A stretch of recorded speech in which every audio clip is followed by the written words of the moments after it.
Hey, what is up, mortals? It is Robo Celestial here with a new video for you. Welcome to the part 4 of What If Deku Was a Saiyan Season 2. I just wanted to greet you guys by just saying, sit back and relax, you're in for a treat. So, we begin. The hero MS. Joke begins to talk to Mr. Aizawa about the crushing of UA and how the sports festival has put them at a massive disadvantage. Aizawa proceeds to tell her that his students will be fine. He has seen what they are capable of, especially Izuku Midoriya. Everyone runs out of the box and begins to clash.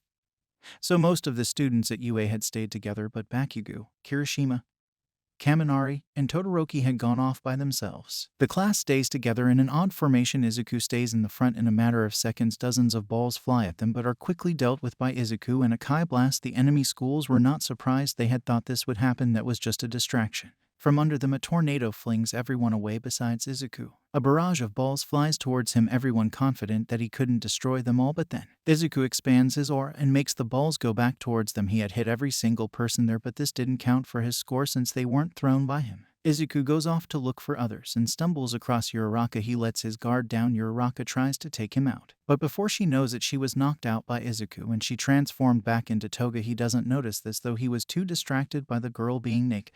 He had just taken the points and left. He runs into the real Uraraka and Siro, the tape dude. Izuku keeps his guard up, suspicious of who they really are. He then explains to them about the girl that looked like Uraraka and turned naked. Siro and Uraraka freaked out and continued to ask Izuku questions. The two passes with flying colors thanks to Midoriya. But before he could grab his final points to pass, he sees a light in the distance and runs over. Leader runs around trying to group all of them and happens upon Aoyama hiding alone. Tenya tells Yuga he's been trying to help their classmates, and Yuga thinks it's funny that Tenya isn't worried about himself. Tenya explains that the needs of his classmates come first, and this is his chance to act like his older brother and shape his dreams. Tenya says that he still wants to pass the exam and asks that Yuga help him. Yuga gets 2 of his 3 targets tagged and is confronted by a student. The student nearly eliminates Yuga, but Tenya grabs his classmate's cape and pulls him out of the way. Yuga says it'll be too hard to survive in this war zone with just the 2 of them, but Tenya refuses to give up. They're nearly hit with an explosion, but Tenya grabs Yuga's cape again and runs away quickly. The other 2 groups are pinned down by the chaos and only 10 spots remain for them to pass. Yuga is inspired by Tenya's sacrifice and tries to help him pass by acting as a decoy for the enemy. Yuga shoots his naval laser directly into the air, and it acts as a beacon of light to attract everyone to them. He explains that Tenya will fail if he keeps trying to protect him. He plans to lure in enemy students to Tenya can use his speed to eliminate 2 of them in an instant. An ambush arrives almost immediately, but it's interrupted when a giant flock of birds enters the battlefield. Koda looks on from atop a cliff and orders the birds to continue circling the area. Takoyami hides within the flock of birds and activates his black ink technique. Then he uses his Gloom of the Black Arms super move to take down several nearby opponents. Midoriya arrives and expands his aura, making people freeze, and the tail guy uses his tail to knock students down. Tenya is ecstatic to see that all the UA students are banding together again. Invisible Girl uses her light refraction move to blind several students before tagging their targets to pass the exam. The tail man passes as well, and Aoyama looks confused as he watches his classmates fight. Nina arrives and tells Aoyama that everyone was panicking and acting recklessly before they saw Yuga's light. Sugar Quirk Guy carries a rock with someone stuck to it, and Mina blocks incoming projectiles with her acid veil shields. Mina explains that everyone was able to meet up again thanks to Yuga's beam and thanks to him for the beacon of light. Mina eliminates someone and passes the exam.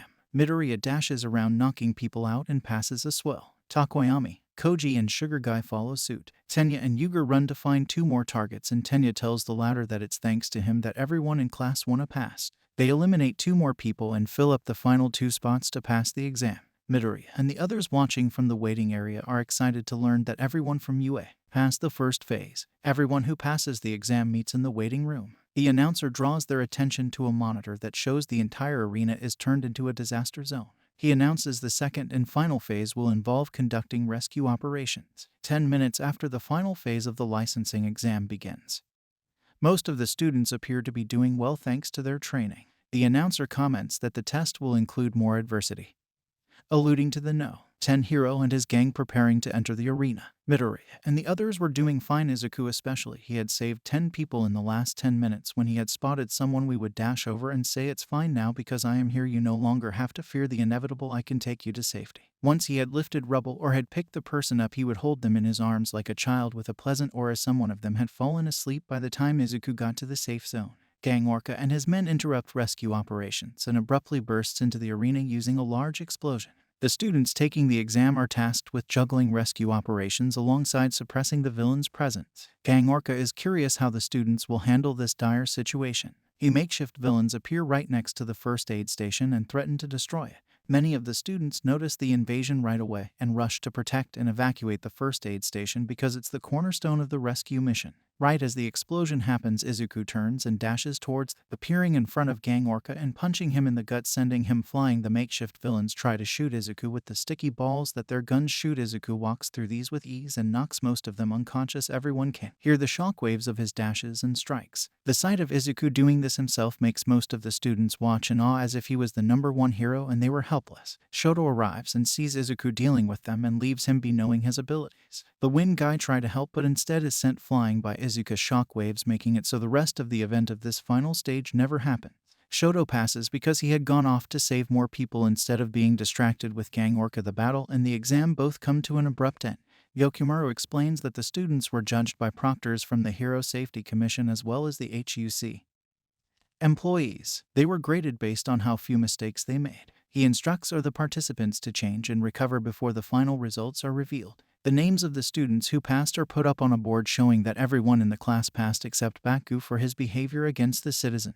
Gang Orca's sidekicks apologize to him and say it's hard to move with their protective restraints. Restraints aside, Gang Orca reveals that they had no chance. The student was on par with the top heroes. The students had returned to their dorms while everyone else unwinds from the exam.